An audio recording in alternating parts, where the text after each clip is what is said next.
এখন ইয়েমেনে গত ১ দশক ধরেই এই সশস্ত্র সংগ্রাম চালিয়ে আসছে হুতিরা।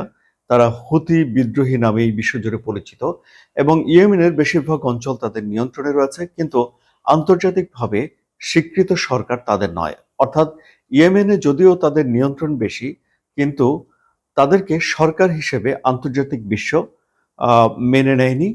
সেখানে অন্য সরকার রয়েছে। ফলে হুতিরা ঠিক ইয়েমেন যে পরিচালনা করে সে কথা আপনি অফিসিয়ালি বলতে পারবেন না।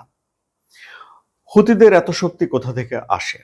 হুতিদেরকে বলা হয় ইরানের প্রক্সি। প্রক্সি মানে হলো আপনার সেই বন্ধুটি যে আপনি ক্লাসে না থাকলেও যে আপনার পক্ষ থেকে ইয়েস স্যার বলে আপনার উপস্থিতি নিশ্চিত করে।